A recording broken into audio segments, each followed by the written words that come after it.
하나님 말씀은 신약성경 요한일서 3장 1절에서 3절까지입니다.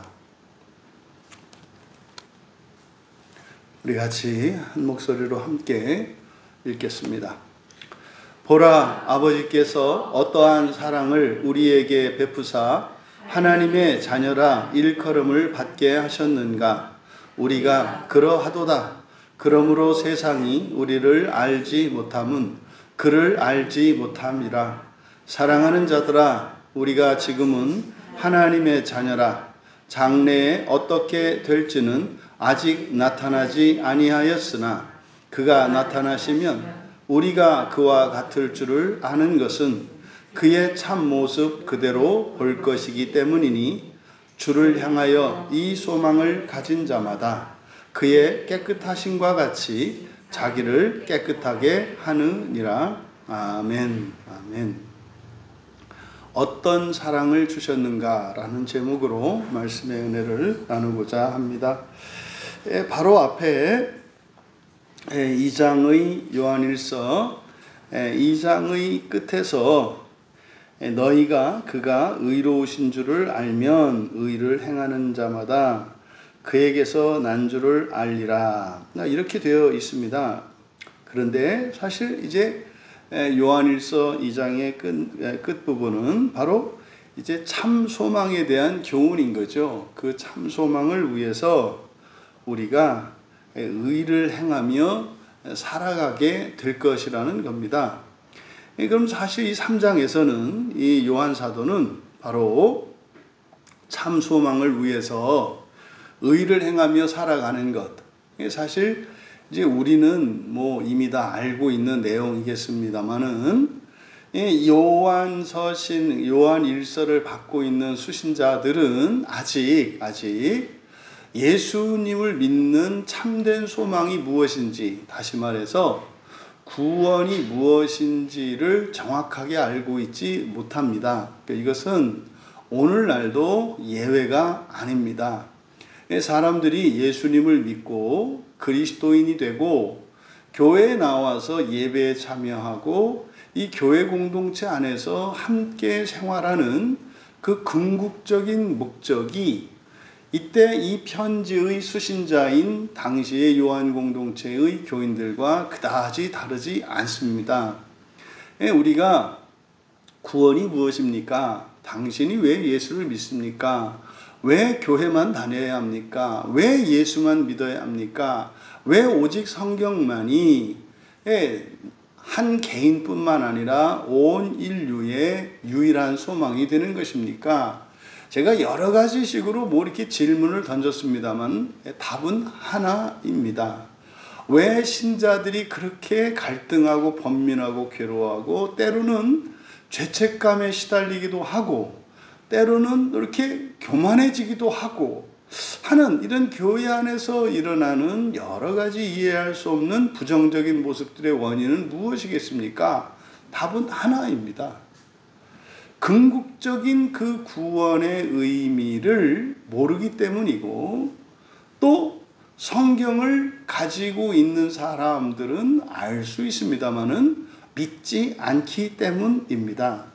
그래서 요한 사도는 이 부분을 굉장히 고민했을 것이고, 기도가 있었을 것입니다. 그래서 사실은 이 편지를 쓰게 된 거죠. 마치 저와 같은 목사들이 이 설교 강단에 설교하려고 서기 전에 반드시 해결되어야 하는 일은 오늘 내가 전하고자 하는 내용이 무엇인가 하는 것입니다. 이것은 나의 생각이 아니라 하나님께서 이 예배 시간을 통해서 주시고자 하시는 하나님의 구원의 계시가 무엇인지, 우리에게 필요한 것은 무엇이고 우리가 바꾸어야 하는 우선순위는 무엇인지, 이것들을 분명히 알고 또 그것을 성령께서 온전히 전하게 해주실 것이며, 또 듣는 이들에게 설교자의 연약함으로 인하여 방해받지 않고 온전히 그 구원의 은혜가 베풀어질 것을 믿고 여기에 서는 겁니다. 그랬던 것처럼 이 땅의 그리스도인들도 바로 예수만 믿어야 하고 또 성경만 따라서 살아야 되는 그 분명한 이유, 그거를 알고 있지 못해요.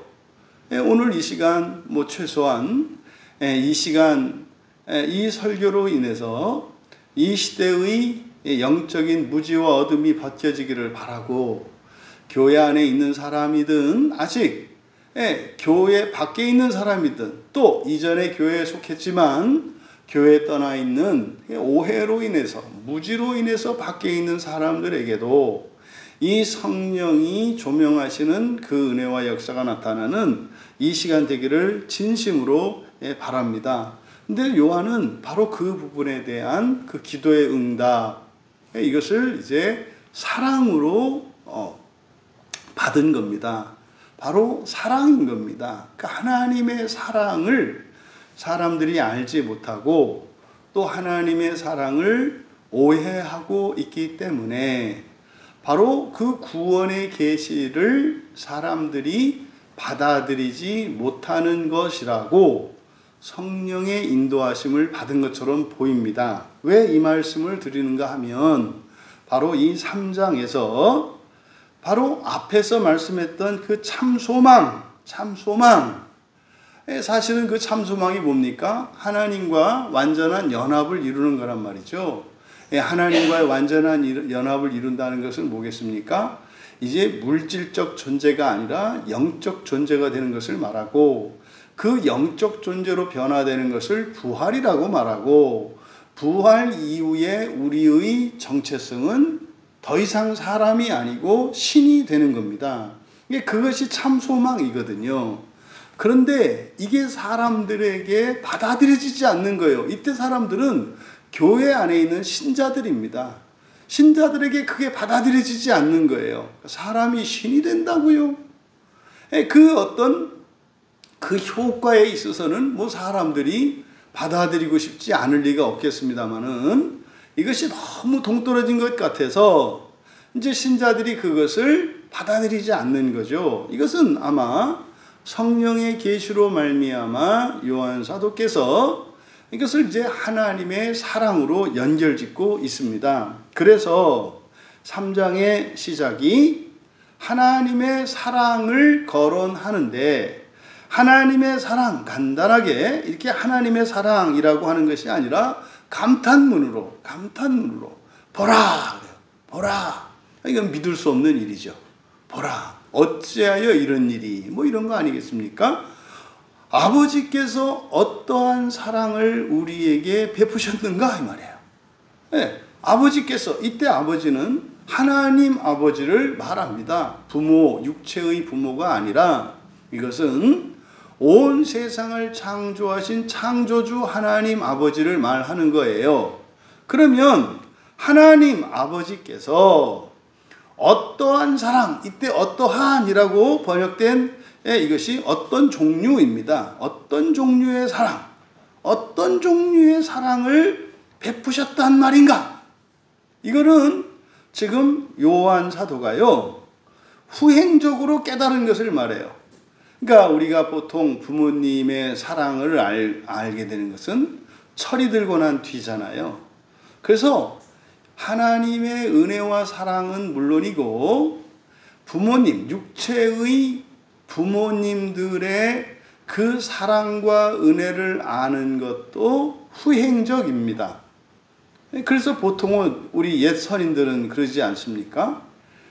부모님들을 땅 속에 묻고 나서야, 무덤 앞에 가서야 비로소 부모님의 그 사랑과 은혜를 깨닫게 된다고 말이죠. 그래서 이제 불효자는 웁니다. 이런 거 아니겠습니까? 그래서 사랑과 은혜라는 것은 항상 후행적입니다. 그러면요, 이 사랑과 은혜만 후행적인 것이 아니라 믿음과 소망의 관계도 그렇습니다. 우리가 믿는 것과 믿는 대로 이루어지는 그것, 그 소망의 성취죠. 그래서 소망은 항상 믿음 다음에 옵니다. 그러니까 믿는 것이나 소망하는 것이나 다르지 않습니다만 바로 이 선행적인 것과 후행적인 것, 이것이 때로는 시간적일 수도 있고 논리적일 수도 있습니다. 하지만 분명히 하나님의 그 사랑, 이것을 요한도 예수님 당시에는 정확히 알지 못했습니다. 예수님의 사랑이 어떤지 알지 못했다고요. 우리가 지금 주일에 요한복음을 살펴보고 있는 것처럼 예수님께서는 사람으로 이 땅에 겸손하게 오셔서 정말 제자들의 눈높이에 맞춰서, 아니 그보다도 못한 종의 자리에서 제자들을 섬기시고 제자들을 가르치시고 제자들을 거룩하게 하시며 사셨습니다. 그러함에도 불구하고 그들은 예수님을 배신하고 떠날 것입니다. 그것을 예수님은 아시면서 사랑하셨죠. 예수님이 그렇단 말이죠. 그래서 베드로나 제자들에게, 이 도마에나 모든 제자들에게 하셨던 말씀이 뭡니까? 너희들 자신이 실망스러울 때 놀라지 말라는 거였어요. 너무 놀라지 마라. 타라쏘지 않습니까? 너무 놀라지 마라. 너무 이 죄책감에 사로잡혀서 극단적인 생각을 하지 마라. 왜요? 그런 너희들을 알고 사랑하셨다는 거죠. 그러니까 예수님이 제자들에게 말씀하셨을 때 제자들은 그것을 깨닫지 못했습니다만 예수님의 사랑은 어떠한 사랑이었습니까? 정말 사랑할 자격이 없는 정도가 아니라 사랑해서는 안 되는 자들을 제자로 부르셔서 제자 삼으시고 죽기까지 사랑하셨다는 것을 후에 가서 깨닫게 됩니다. 후행적이에요. 이것이 하나님의 사랑과 은혜의 후행성입니다. 그러니까 지금 1절의 상반절, 아버지께서 어떤 종류의 사랑을 우리에게 베푸셨단 말인가? 이것은 뒤늦은 깨달음이에요. 뒤늦은 깨달음이라고요. 철든 뒤 부모님의 그 마음을 알게 된 그런 자녀들의 이런 고백과 같은 거죠. 그러면 그 뒤에 나오는 말들, 하나님의 자녀라 일컬음을 받게 하셨는가? 우리가 그러하도다. 여기 이제 한 문장이거든요. 한 문단이거든요. 하나님의 자녀라 일컬음을 받게 하셨다. 그리고 우리가 그러하다. 이렇게 되는 겁니다. 그러면 하나님이 어떤 종류의 사랑을 우리에게 베푸셨단 말인가? 이것과 뒤에 있는 내용은 동격입니다. 그러니까 요한이 훗날 하나님의 사랑을 깨닫게 된 것은 뒤에 있는 내용 때문입니다. 처음에는요, 야, 예수님은 참 대단하시다. 어떻게 하나님이 사람이 되셔서 이렇게 사셨지? 또 우리 같은 그 죄인들을 또 이렇게 같이 친구처럼 대해주시고 이랬지? 그것만으로도 인간적으로도 그런 사랑을 분명히 느꼈죠. 그래서요, 주님은 대단한 분이다 느꼈죠. 그리고 특별한 분이라는 거 느꼈죠. 특별한 사랑을 받았죠. 그런데도 그들은 어떻게 했어요? 예수님을 배반하고 떠났다고요. 여러분, 사람으로서도 이런 사랑의 화신과 같은, 사랑의 모범이 될 만한, 귀감이 될 만한 이런 감동적인 이야기들은 얼마든지 많습니다. 그런데요, 인간적으로 사람들이 예수님을 인류의 4대 성인으로 꼽거든요. 근데 그 4대 성인이라고 하는 이것은 뭐겠습니까? 이것도 육체성 안에서, 세속성 안에서 위대함을 얘기하는 거죠. 그것도 결국 4대 성인도 어디에 속합니까? 사람에 속해요. 이 땅에 속해요. 그러니까요, 그런 4대 성인에 속하는 그분의 제자들, 그분으로부터 직접 그 사랑을 받고 섬김을 받았던 제자들조차도 그렇게 위대한 인간의 사랑을 받았는데도 어떻게 해요? 배신한다니까요. 그런 거예요. 그런 거예요. 요한은 무릎을 쳤겠죠. 우리가 그럴 수밖에 없었던 이유는 예수님을 자꾸 누구로 보았다? 사람으로 본 거예요. 사람으로. 그리고 하나님이 우리에게 주시려는 구원을 무엇으로 봤다? 세속적인 것으로 보았다 이거예요. 이 세상에서 일어나는 사람에게 일어나는 어떤 인격적인 변화, 그리고 삶의 환경의 변화, 뭐 이런 세속성과 육체성 안에 갇혀 있었기 때문에 그러함에도 불구하고 인면수신과 같이 되어 배신하는 일들이 일어난다 이 말이에요. 배신하고 싶지 않은데 배신하는 거예요. 진심이 아니었거든요. 왜 이런 일이 일어나는 것일까? 이것을 이제 요한은 후에 깨달은 겁니다. 예수님의 사랑을 사람의 사랑으로 알았고 이 세상에 속한 사랑으로 알았기 때문에 이 세상에서는 배신도 있는 겁니다. 뭐 이렇게 일편단심만 있는 게 아니라 배신도 있는 거예요. 이 세상에서는. 그래서요, 그럴 수밖에 없구나. 그 뭐라 그랬습니까? 이게 불확실성이라 그랬죠. 이게 불확실성이에요.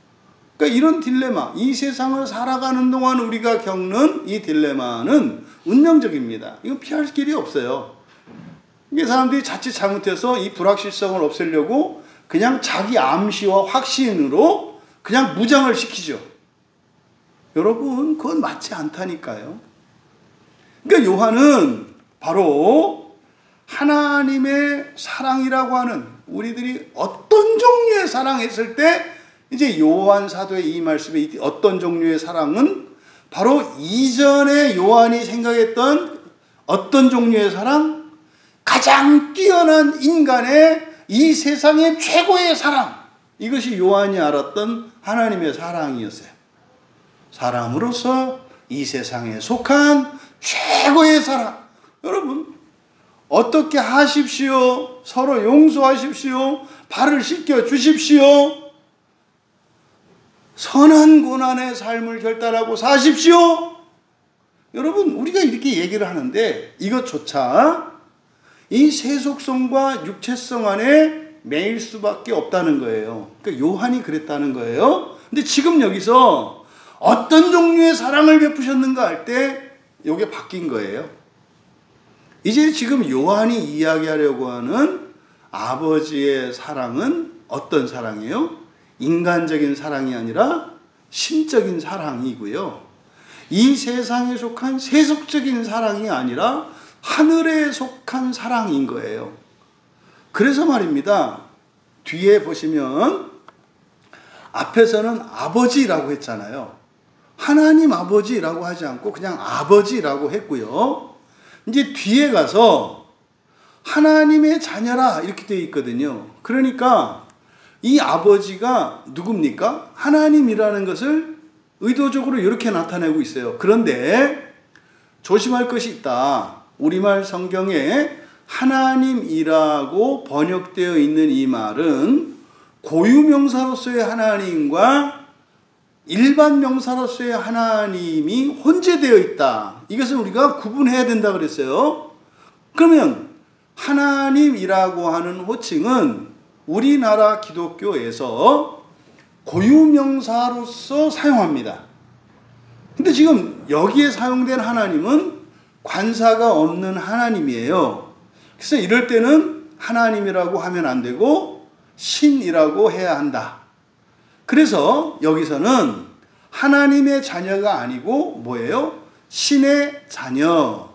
여러분, 하나님의 자녀와 신의 자녀의 차이점이 뭘까요?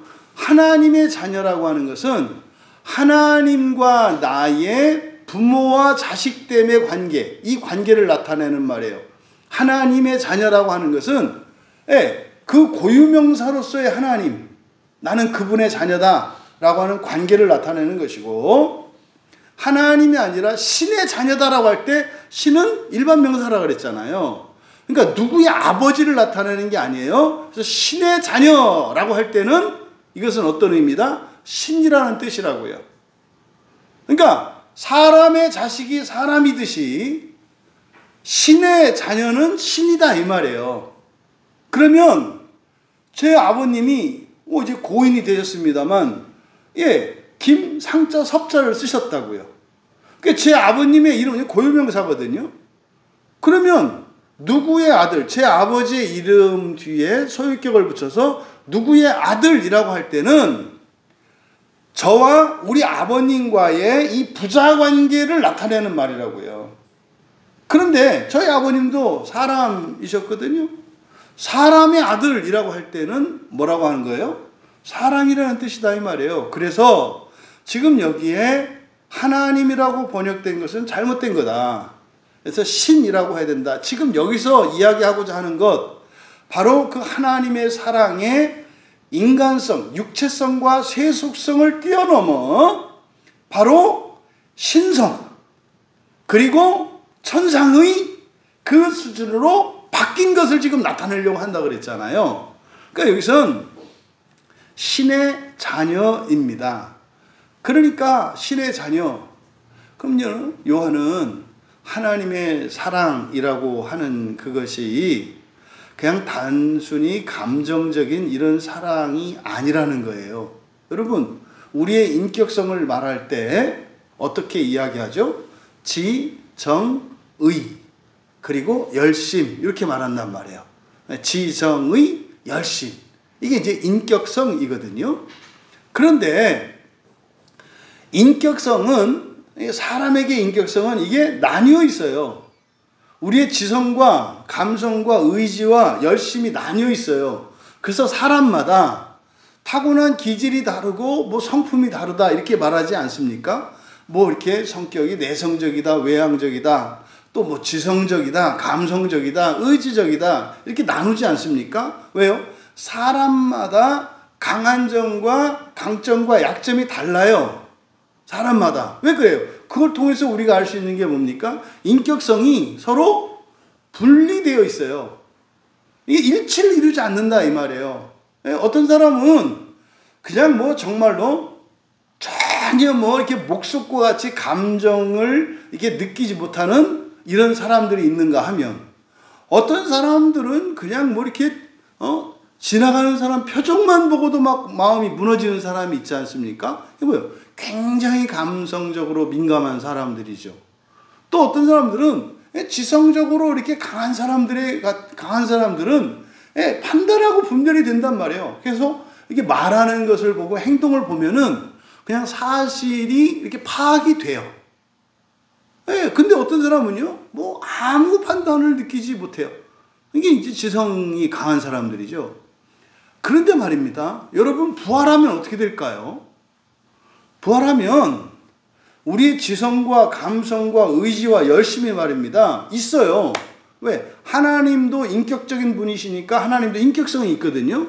근데 하나님은요, 지성이 다른 감성이나 의지보다 약하거나 또 의지가 더 강하시고 그러지 않아요. 그러니까 이 인격성이 삼위일체성이라고 하는 하나님의 존재 양식이 있지 않습니까? 인격성도 마찬가지예요. 그러니까 하나님의 지성과 감성과 의지와 열심이 일치해요. 일치한다고. 근데 우리는요, 이게 그렇지가 않아요. 그래서 지금 여기서 신의 자녀다, 신의 자녀다. 그래서 아버지의 사랑이 어떤 종류의 사랑이냐? 첫째 어떤 종류의 사랑이에요? 전인격적인 사랑이에요. 그러니까 더 이상 사랑은 감정만이 아니에요. 사랑은 현재 우리의 삶 속에서 사랑은 우리의 인격성 안에 감성에 속해요. 감성에 속하는 게 사랑이에요. 그런데 성경을 보면 이 사랑을 동사적으로 훨씬 더 많이 나타낸다고요. 동사적이라고 하는 것은 동작이잖아요. 이것은 누구의 일입니까? 사실은 열심의 일이고 의지의 일이에요. 감성적이기보다는 훨씬 더 의지적인 성격이 강해요. 사랑이라는 것은. 사실 사랑이 우리의 감성적으로, 그러니까 우리의 감성에 있어서 사랑이라고 하는 것은 고통밖에 없어요. 실제로. 고통을 당하는 게 사실은 기꺼이 기쁘게 고통을 당하는 게 사랑이거든요. 모순이에요. 사랑은요, 선한 고통을 대신 받는 게 사랑이거든요. 그러니까 기쁨과 정반대라니까요. 그런데요, 그게 좋다는 판단을 내려요. 누가? 우리의 지성이. 그러니까요, 내 주머니에 있는 동전 하나를 가지고 내 입의 욕구를 충족시키는 것보다 이것을 참고 내 자녀에게 다른 것을 먹이는 것이 더 선하다는 판단을 내린다니까요, 우리의 지성이. 그래서 알 수 없는 거잖아요. 그런데 여기서 어떤 종류의 사랑이신가 할 때 그 사랑은 바로 신적인 사랑을 말해요. 인격적인 사랑이 아니라 인간적인 사랑이 아니라 신적인 사랑. 그럼 신적인 사랑의 첫 번째 특징은 뭐다? 전인격적이라고요. 옳다는 판단과 기뻐하는 감정과 그리고 하겠다는 의지와 그리고 실제로 그것을 동작으로 나타나게 하는 열심이 동시적이에요. 이게 하나님의 사랑과 우리의 사랑이 다른 거예요. 우리는요, 사람에 따라서 경우에 따라서 우리는 지성적인 판단이 더 우선할 때가 있고 감성적인 감정이 더 우선할 때가 있고 다 다르거든요. 근데 하나님은 동시에 완전한 지성과 감성과 의지와 열심으로 우리에게 사랑하시거든요. 그러니까 어떨 때는 우리의 감정이 좋게 받아들이지 않고 어떤 때는 우리의 의지가 도저히 내가 할 수 없는 것을 무리하게 강요하는 것처럼 받아들여지기도 하고 또 내가 생각하는 기준과 다른 것으로 이렇게 폭력적으로, 그러니까 무력적으로 하나님이 우리에게 말씀하시는 것처럼 느낀다 이 말이에요. 근데 지금 요한은 그걸 깨달은 겁니다. 어떤 종류의 사랑인가? 신적인 사랑이라고요. 그래서 이 신적인 사랑의 첫 번째 기본적인 성격보다 전인격적인 사랑이라고요. 전인격적인 사랑. 그리고 하나님의 사랑은 하나님의 속성 가운데에서 가장 중요한 것이 있다면 절대성이에요. 절대성. 예, 절대성, 완전성, 무한성, 영원성, 이것이 하나님의 고유한 속성입니다. 근데 절대성이라고 하는 것은 뭐라고 그랬습니까? 그러니까 절대적인 사랑이라는 것은 뭡니까? 때와 장소, 사람에 따라서 변하지 않아요. 시간에 따라 변하지 않아요. 이게 절대성이에요. 그러니까요, 서로 사랑하는 것이 절대적인 사랑이에요. 어느 한편만 사랑하는 것은 짝사랑, 뭐요? 상대적인 사랑이잖아요. 그러니까 절대적인 사랑은요, 모두가 함께 영원히 불변하는 사랑이 절대적인 사랑이에요. 그래서요, 여러분, 우리가 하나님을 사랑하게 되면 절대적인 사랑을 하게 되거든요. 그때 절대적인 사랑을 한다는 것은 변함이 없다는 점에서도 절대적이고, 또 하나는 그게 뭡니까? 하나님을 사랑하면 모두를 사랑하게 돼요. 사람을 사랑하면 상대적인 사랑을 하게 되거든요. 사람을 사랑하면 있지 않습니까? 다른 누군가는 미워하게 되어 있습니다. 세상을 사랑하면 상대적인 사랑이거든요. 그래서 다른 어떤 때 더 사랑하지 않게 되는 일이 생깁니다. 이해되십니까? 그래서 하나님의 사랑은 전인격적일 뿐만 아니라 어떤 사랑이다? 절대적인 사랑이다. 그래서 이 절대성 안에는 대상과 때와 조건과 모든 경계를 다 허문다 이 말이에요. 오늘날 이 기독교가 믿지 않고 잘못 알고 있는 것이 하나님의 이 사랑이에요. 이 하나님의 전인격적인 사랑과 하나님의 사랑의 이 절대성, 절대적인 사랑, 이 하나님의 절대성을 알면 교회가 이럴 수 없어요. 하나님은요, 교회를 다니면 사랑하고 교회를 다니지 않으면 미워하고, 이때 미워한다라고 하는 것은 뭡니까? 사랑의 다른 표현이에요. 교회 안에 있는 사람들이 교회 안에서 진리를 추구하며 살아갈 때 사랑하는 방식과 교회 밖에서 헛되고 거짓된 것을 따라갈 때 사랑하시는 방식이 달라요. 아까 앞서서 말씀드렸잖아요. 왜 그렇다 그랬어요? 하나님의 사랑은 전인격적이고 절대적이기 때문에 우리에게 다르게 느껴져요. 우리에게 다르게 느껴진다고. 우리의 상황에 따라서 돈이 필요한 사람에게는 돈을 줘야 만족해지지 않겠어요? 근데요, 돈이 아니라 그 마음에 따뜻한 위로의 말이 필요한 사람들에게는 아무리 돈을 줘도 충족이 안 돼요. 그러니까 사람마다 필요가 따르고 필요가 다 다르고 사람의 인격도 다르고 다 다르단 말이에요. 그래서 하나님이 사람들에게는 나를 외면하는 것 같이 느끼는 사람도 있고 하나님이 진노하시는 것처럼 느끼는 사람도 있고 하나님이 나를 정말로 아끼고 보살펴 주는 것으로 느끼는 사람도 있을 거다. 근데 이거는 하나님이 그런 게 아니라 사실은 무엇 때문에 그렇다? 하나님의 사랑은 동일하신데 우리의 처지와 상황이 다르기 때문에 각자가 다르게 느끼는 거다. 그래서 하나님이 미워하신다라고 할 때도 그때 하나님이 미워하신다는 말은 뭡니까? 하나님이 미움의 방식으로 사랑하신다는 의미다 이 말이에요. 이해되시죠? 사람이 미워하는 것과 하나님이 미워한다는 말은 전혀 다른 말이에요. 하나님이 하시는 모든 것은 뭡니까? 다 사랑이라고요. 사랑. 그래서 지금 요한이 그것을 여기서 깨닫고 있습니다. 한마디로 이것은요, 상상할 수 없었던, 감당할 수 없었던, 이거는 그런 사랑이었음을 깨달은 거예요. 이거는요, 성령의 역사죠. 앞에서 요한 사도가 기름 부음에 대해서 언급했잖아요. 그러니까 우리가 알 수 있어요. 아, 이것은 뭐다? 성령의 기름 부음의 결과인 것을 알 수 있어요. 그러니까 지금 2장에서부터 편지를 써나가면서 요한 사도가 지금 성령의 기름 부음의 은혜를 받고 있음을 알 수 있어요. 그 결과가 요한에게는 뭐였습니까? 하나님의 사랑, 신적인 사랑, 신의 사랑, 하나님의 사랑, 인간의 사랑이 아니라 신적인 사랑을 깨닫게 된 것을 지금 여기서 나타내고 있다. 근데 그 사랑을 후행적으로 알게 되는데 어떻게 알게 되었는가?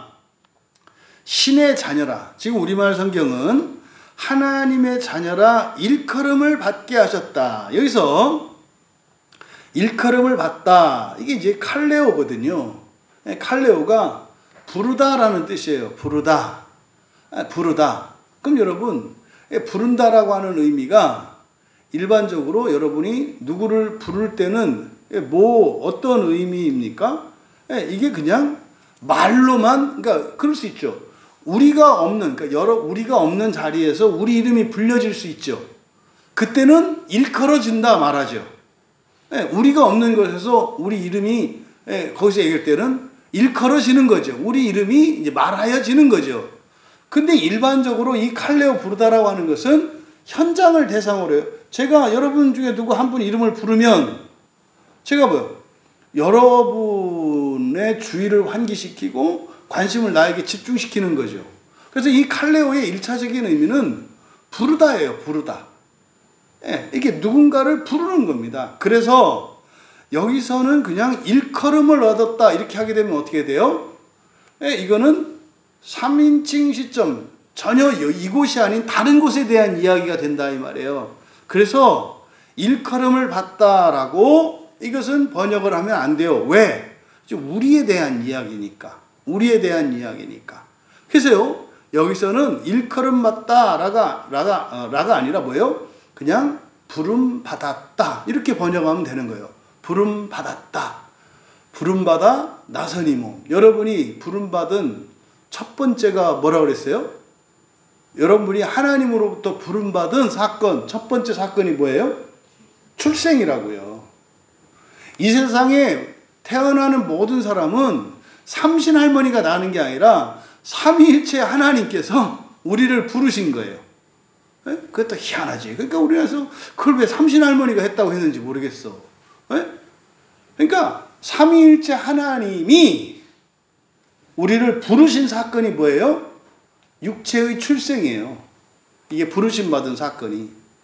그 다음에 그 첫 출생 아닙니까? 두 번째 출생, 거듭남이죠. 위로부터 남이죠. 이게 바로 뭡니까? 위로부터 나는 거죠. 그래서 사람은 두 번 나고 두 번 죽을 수 있어요. 사람은. 두 번 나고 두 번 죽을 수 있다고. 근데요, 두 번 태어나는 것은 모든 사람에게 정해진 겁니다만 죽는 것은 한 번만 죽을 수 있어요. 부름 받는 것은 수동이거든요. 그러니까 부름 받는 거에 있어서는 우리의 주권도 없고 능동성도 없어요.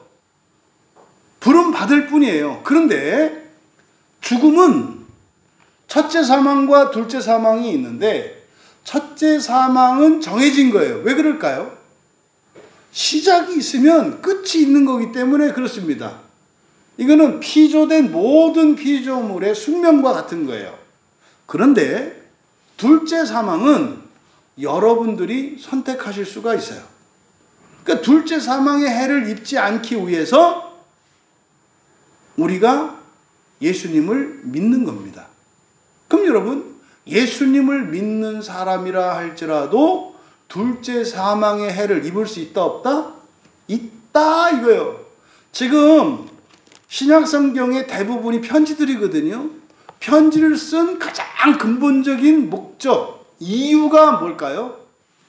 둘째 사망의 해를 입지 않게 하려는 거예요.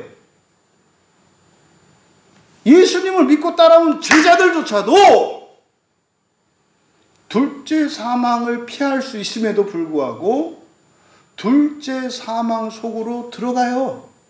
이 편지에도, 그러니까 모든 서신서에는 이 안타까움이 다 들어가 있습니다. 둘째 사망이 뭔지 다 아시잖아요. 둘째 사망은 지옥에 가는 거라니까요.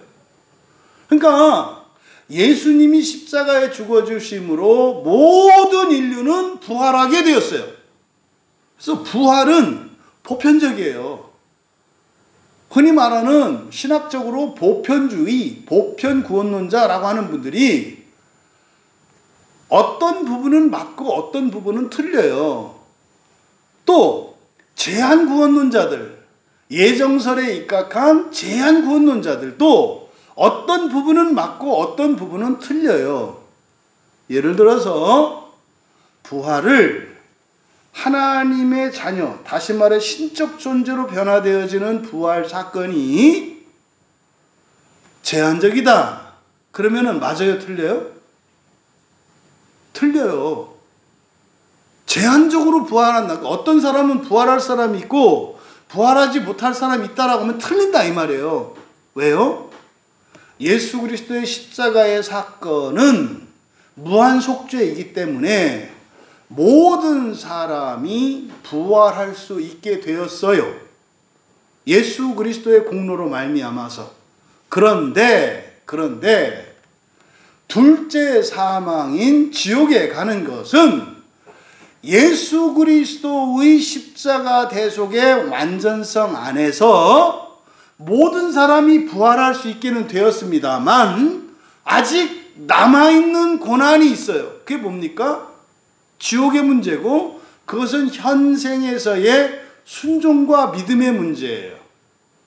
그래서 보편구원론자들이 예수를 믿으면 모두가 지옥에 가지 않는다라고 하면 맞아요, 틀려요? 틀린다 이 말이에요. 근데요, 실제로 우리 같은 장로교회에서는 예정설과 제한 속죄론을 믿는다고요. 무슨 말입니까? 정해진 사람만 부활을 해서 하나님 나라에 들어간다라는 걸 믿는 게 우리 장로교의 기본적인 교리예요. 근데 여러분도 장로교에서 신앙생활을 해봤습니다만 장로교 안에서 예수를 믿으면 누구나 구원받는다는 말을 합니까? 안 합니까? 장로교에서 하잖아요. 그래서 전도하는 거 아니에요. 그 말은 보편 구원론자들이 하는 말이에요, 원래. 그러니까 부활한다는 점에서는 보편적이에요. 부활은 누구의 공로로 인한 거예요? 예수 그리스도의 공로로 인한 우리들과는 정말 상관이 없는 하나님의 전적인 은혜예요. 이건 전적인 은혜 맞아요. 그런데 이제 문제가 되는 것은 뭐예요? 칼빈주의자들은, 어떤 사람들은 영원한 지옥에 있다고 하는 오류를 범하고 있고, 또 어떤 사람들은 보편고원론자들은 어느 누구도 지옥에 가지 않는다고 하는 오류를 범하고 있죠. 그러니까 칼빈고원자, 개혁주의, 이 칼빈주의 쪽에 있는 사람들은 영원한 지옥에서 나오지 못한다는 잘못된 교리를 가지고 있고, 보편고원론자들의 잘못은 뭐냐면 어느 누구도 지옥에 가지 않는다는 잘못된 교리도 있다 이 말이에요. 근데요, 사실상 교회 안에서는요, 신학적으로 이야기할 때는 우리 같은 이 개혁주의에서는 보편구원론을 이단으로 정죄합니다. 근데요, 실제로 교회에서는 어떻게 한다고요? 보편구원론자들이 하는 말을 하고 가르친다니까요.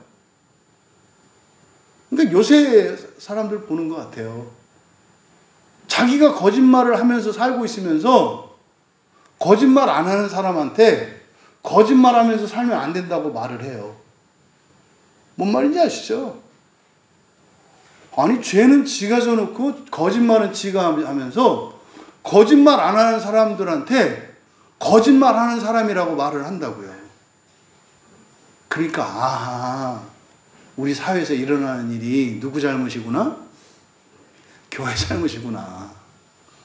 그러니까 교회 안에서 한 입으로 두 말을 한다니까요. 그러니까 정상적인 사고를 하는 사람들은 교회에 오면 잘못된 가르침, 잘못 가르치는 교회에 오면은요, 정신이 사나워지고 복잡해지는 거예요.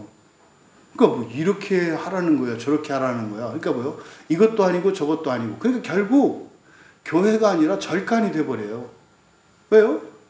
절에는 절대성이 없거든요. 교회와 절의 차이, 그러니까 교회와 다른 모든 종교단체와 이런 기독교의 차이점이 뭘까요? 절대성이에요, 절대성. 그리고 이 절대성이라고 하는 게 절대적 선, 바로 하나님의 사랑 안에서의 절대성을 말하는 거다 이 말이에요. 그러니까 지금 왜 이 말씀을 드렸냐면, 우리가 부름 받았고, 이게 부정과거 시제입니다. 우리말 성경은 일컬음을 받게 하셨는가, 이게 수동태고 부정과거니까 이렇게 한 건데, 일컬음이라고 하는 것은 이곳이 아닌 다른 곳이 되기 때문에 우리라고 하는 이 말을 쓸 때는 뭐예요? 현재 이 공간을 의미하잖아요. 그래서 이거는 맞지 않다. 그래서 뭐라고 해야 된다? 부르다의 수동태니까 부름 받다예요. 그러니까 우리가 부름 받았다. 부정과거 시제예요. 그래서 이 부름 받은 첫 번째, 하나님으로부터 부름 받은 첫 번째 사건은 뭐다? 육체적인 출생이다.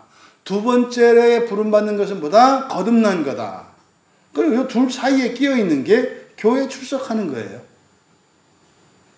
육체적 출생과 두 번째 출생인 거듭남 사이에 끼어 있는 게 이 교회에 출석하는 거라고요. 그래서 거듭나지 않은 상태에서 교회를 다니는 사람이 있을 수 있어요. 또 어떤 사람은 거듭났지만 아직 교회에 나오지 않고 있는 사람도 있을 수 있어요. 이해되시죠? 그래서 이 세 가지의 그 부름받는 일이 다 일어나야 돼요. 태어나야 하고요. 거듭나야 하고요. 그 다음에 뭐예요? 교회에 출석을 해야 합니다. 왜 그럴까요? 이제 뒤에서 나옵니다. 교회에 부름을 받아야 되는 이유. 이것이 2장 29절에서는 의를 행한다 이렇게 되어 있는 거예요. 의를 행하면서 살기 위해 하나님이 성경을 주셨고 반석 위에 교회를 세우신 거예요. 그래서 우리가 부름받는 것은 세 차례의 부름받음이 절대적으로 필요하다. 육체적 출생, 영적 출생, 그리고 교회에 출석하는 거예요. 요 세 가지가 온전히 부름받는 것입니다. 그러니까 여기서 우리가 어땠다? 우리가 부름받았다. 이때 우리가 부름받았다라고 하는 것은 세 가지의 부름받은 모든 것을 포함하는 거예요. 육체적으로, 영적으로, 신앙적으로 부름받은 것을 말해요. 믿음과 신앙이 어떻게 다르다 그랬죠? 믿음이나 신앙이나 비슷한 말입니다. 그런데 우리가 사용할 때 믿음과 신앙이라는 말은 다르게 사용해요. 우리가 신앙이라고 할 때는 성경을 믿는 것을 신앙이라고 해요. 그러니까요, 다른 불경을 믿고 다른 과학 지식을 믿고 그것을 우리는 신앙이라고 하지 않아요. 그것을 보통 사람들이 다른 종교라고 하죠. 그래서 이게 믿음과 신앙의 차이입니다. 그러면 지금 여기에서 우리라고 하는 사람들은 이 세 가지의 부름받은 사람을 의미한다. 그러면 우리가 뭐 했다? 부름받았다. 지금 우리말 성경은요, 하나님 자녀라 일컬음을 이렇게 되어 있지 않습니까? 하나님의 자녀 동그라미 치시고요. 이 동그라미를 뒤에 그러하도다의 동그라미 치시고 그쪽으로 화살표로 연결시키세요. 그러니까 이 하나님의 자녀가 있어야 될 자리가 그러하도다에 가 있어야 한다 이 말이에요. 왜 이렇게 번역을 했냐? 왜 우리말 성경으로 이렇게 번역을 했냐면 하나님의 자녀, 이게 신의 자녀라고 그랬어요. 하나님과 신의 자녀인데 신의 자녀는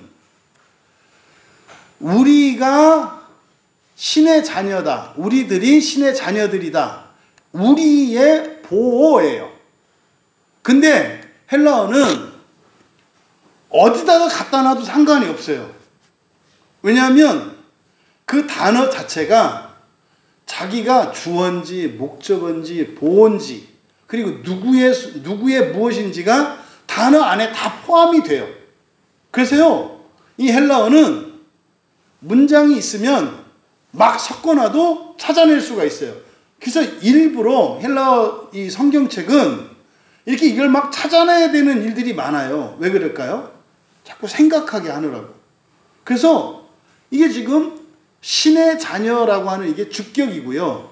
그래서 이 신의 자녀는 뒤에 있는 우리의 보호입니다. 우리들은 신의 자녀들이다. 이렇게 되어 있는 거예요. 그런데 이걸 강조하기 위해서 신의 자녀들을 앞에로 가져다 놨어요. 그래서 여기를 그대로 직역하면 우리가 부름 받았고 우리가 신의 자녀들이다. 이해되시죠? 부름 받은 것은 세 번의 사건이라고 했어요. 출생, 육체의 출생, 영적 출생, 교회 등록. 이게 부름 받은 거예요. 그 결과가 현재예요. 현재 우리들이 뭐다? 신의 자녀들이다. 근데 우리는 그러면요, 두 가지 실존을 갖죠? 사람으로서의 정체성과 신으로서의 두 가지 정체성을 가지고 있다는 걸 얘기하는 거라고요. 왜? 부름받음에는 육체의 출생과 교회 등록이라고 하는 육체성과 세속성이 더 우세해요. 다만 신적 정체성은 뭐예요? 거듭난 것, 씨에 불과해요. 그런데 뒤에서는 뭐라 했어요? 우리가 보다 신의 자녀들이다. 이렇게 말했단 말이에요. 이로 인해 그러니까 여기 이제 보면 그러므로라고 되어 있거든요. 그러므로. 그러니까 이로 인해 디아토토 이로 인해 이게 중요한 거예요.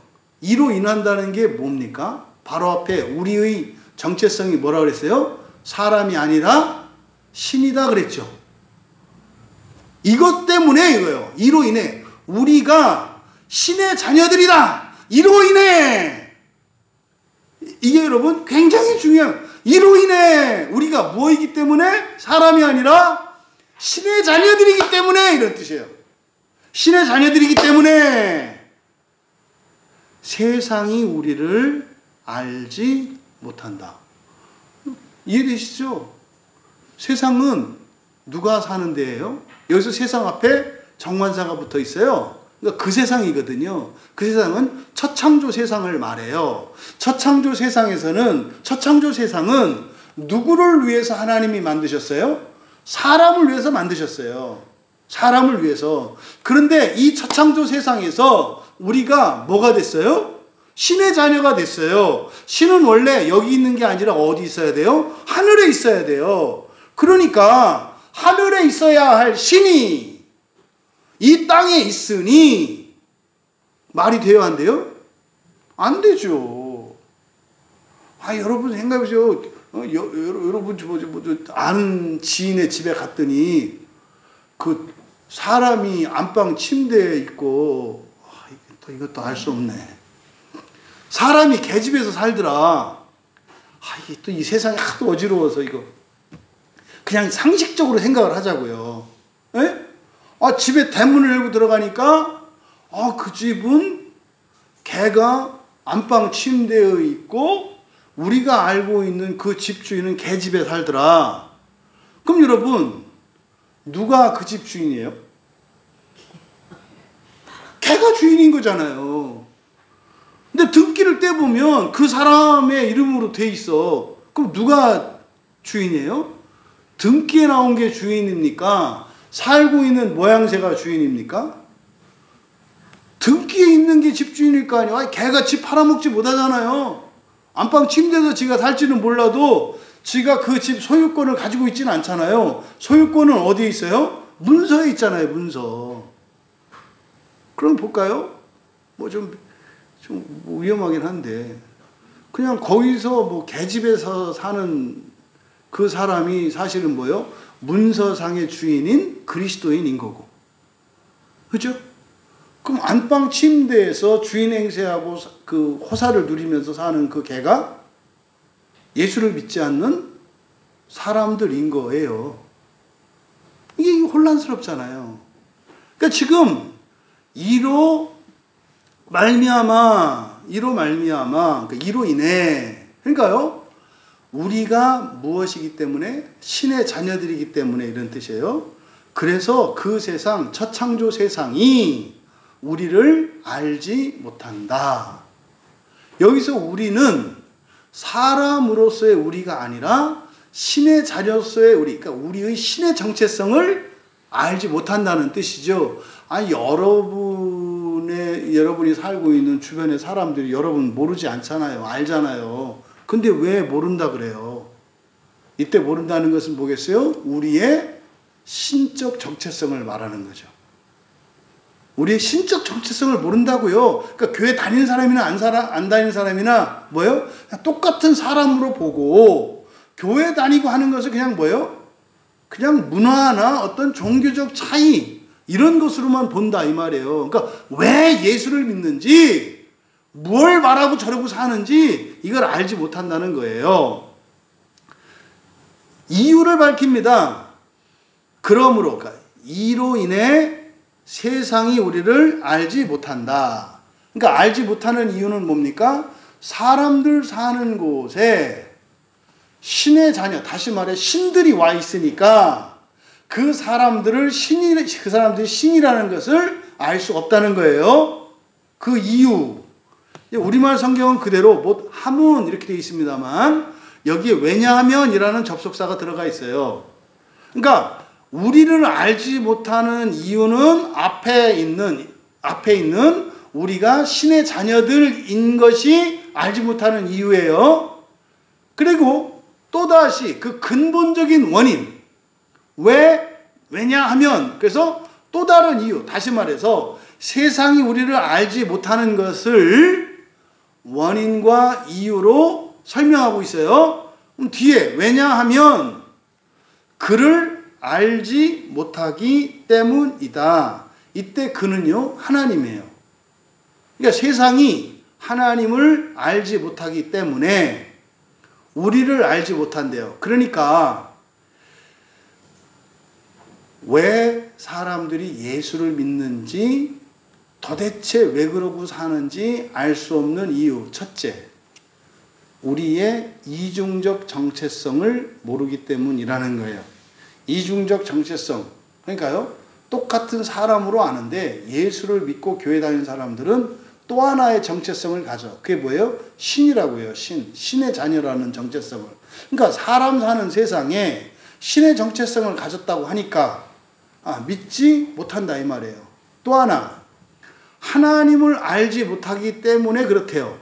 그러니까요, 여기서 하나님을 알지 못하기 때문에 우리를 믿지 못한다. 다시 말해서 이게 영지주의거든요. 하나님은 하나님이고 사람은 사람이라고 생각하기 때문에, 그러니까 하나님이 세상을 창조하신 목적은 뭐라고 그랬어요? 세상을 뭐 만들기 위해서? 하나님으로 일체화시키기 위해서.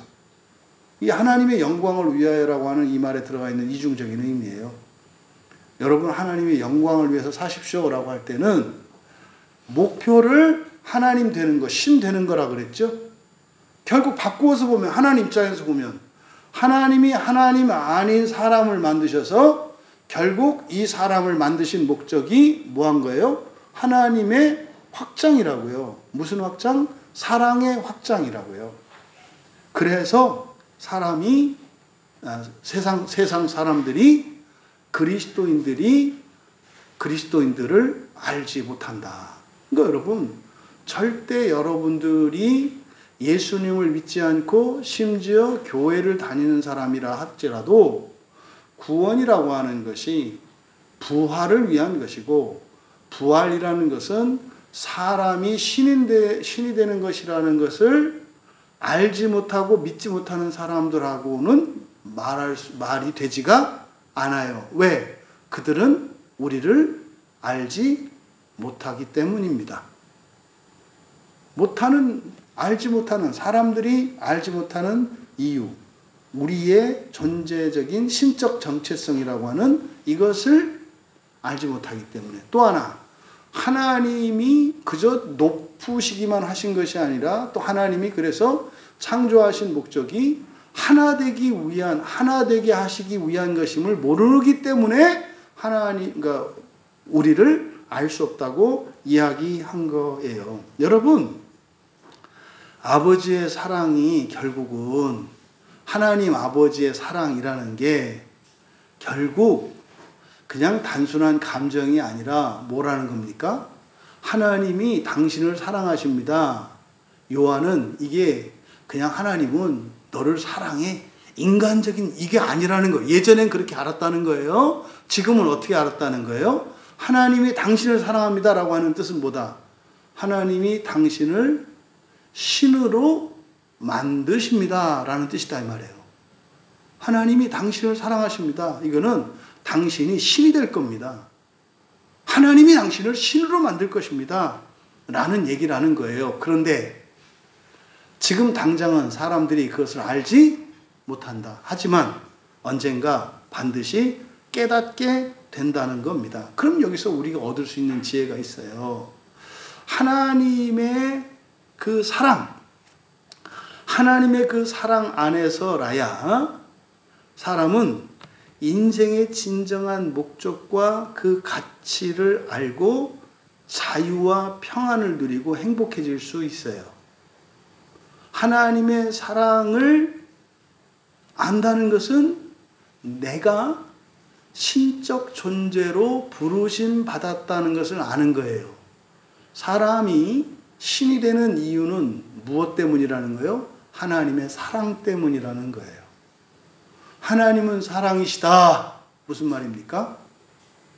사랑하시는 모든 자들을 신으로 만드신다라는 뜻이다 이 말이에요. 근데요, 하나님은 사랑이시다라고 말하는 분들도 그것을 몰라. 그것은 못하. 우리의 정체성이 뭔지, 또 하나님의 사랑의 의미가 뭔지를 모르기 때문이라고 이야기하는 겁니다. 이어서 이제 사랑하는 자들아, 우리가 지금은 하나님의 자녀라. 다시 한번 반복하죠. 네, 다시 한번 반복하죠. 네, 우리가 신의 자녀야. 이것은 바로 앞에 1절에 아까 하나님의 자녀 동그라미 치시고 우리로 연결시키라고 했지 않습니까?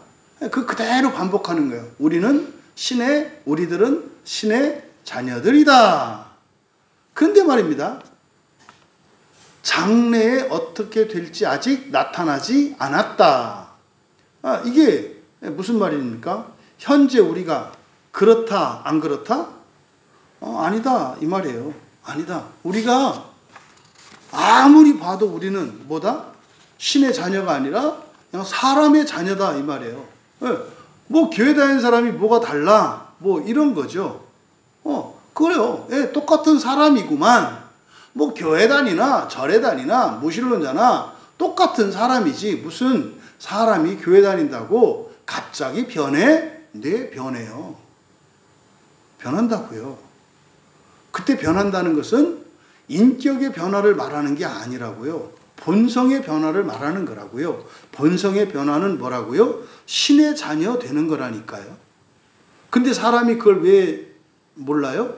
그걸 믿지 않기 때문이다, 이 말이에요. 요한 자신도 예전에 예수님을 사도들이 다 떠났어. 그 이유가 뭐였다는 거예요? 이걸 믿지 않았다는 거예요. 이걸 믿지 않았다는 거예요. 결국 그것은 무엇을 몰랐다는 거예요?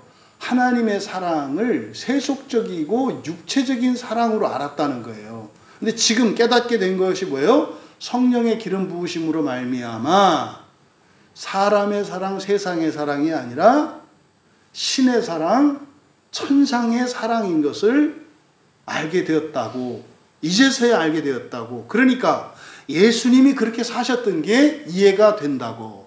또 우리들이 왜 그렇게 어리석게 행동하고 예수님을 배신했는지 이제 알겠다고. 그래서요, 인간적이고 육체적이며 세속적인 신앙관을 가지고 살아가면 벗어날 수가 없어요. 성경을 가지고 예수님을 믿고 살아가는데도 기독교나 다른 종교나 차별화되지 않는다, 이 말이에요. 그 이유가, 그 근본적인 이유가 뭐다? 하나님의 사랑을 다른 종류의 사랑으로 이해했기 때문에 그랬다라고 말씀하는 거예요. 그 2절에서 그래, 지금은 아니다, 이 말이에요. 그런데 뭐라 그랬어요? 사랑받는 자들아. 2절에 앞에 사랑하는 자들아 밑줄 치시고 바꿔놓으셔야 돼요. 이게 수동태로 되어 있거든요. 그대로 번역하면 사랑받는 자들아 이렇게 되어 있어요. 여러분, 이때 사랑받는다, 사랑하는 게 누굽니까? 요한입니까? 하나님입니까? 1절에서 얘기했잖아요. 아버지가 사랑하신다고. 그러니까 사랑받는 자들아 할 때 이 사랑의 주체는 하나님이시라고요. 그래서 사실은 사랑받는 자들아, 누구로부터? 하나님으로부터. 그래서 저도 우리 신대원의 그 교수님이 기도하실 때 사랑하시는 여러분, 제가 여쭤봤어요. 왜 그 교수님께서는 사랑하시는 여러분이라고 이제 기도하실 때 하시나요? 이 말씀을 하시더라고요. 여러분, 사랑하시는 여러분, 이때 그러면 하나님이 사랑하시는 여러분이라는 뜻이고 하나님으로부터 사랑받는 여러분이라는 뜻이죠. 이게 무슨 뜻이라고요? 여러분들이 뭐다? 신의 자녀들이라는 뜻이에요. 사랑하시는 여러분, 이거는 감정적으로 사랑한다 이 얘기가 아니라고. 이거는 새로운 신적 정체성에 대한 얘기라고. 그래서 여기서 우리말 성경은 사랑하는 자들아, 그러면 누가 사랑해요? 요한이 사랑해. 여기서 우리말 성경에 사랑하는 자들아 이렇게 돼 있으니까 말하는 자기가 사랑하는 거잖아요. 여기서 말하는 건 요한이잖아요. 그러니까 내가 사랑하는 너희들아, 틀렸다 이 말이에요. 바로 1절에서 사랑하시는 분은 하나님이라고 했는데 여기다가 지금 하나님 자리에 자기가 바꿔친 거 아니에요. 그래서 엄격히 말하면은요, 교회에서 우리들이 공적으로 사랑합니다 라고 하는 말은 여러분이 뭐라는 뜻이에요? 아니요. 제가 사랑하는 여러분 이렇게 할 때는 여러분 사람이라는 뜻이고, 사랑하시는 여러분 하면 여러분이 뭐라는 거예요? 신이라는 뜻이에요. 사랑하는 성도 여러분, 이 순간 여러분은 사람 된 줄 아시면 돼요.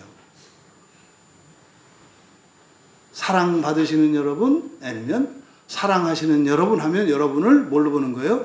신으로 보는 거예요. 그러니까 누군가가 어떤 목사님이 사랑하는 집사님, 그럼 여러분들이 뭐라고 하셔야 돼요?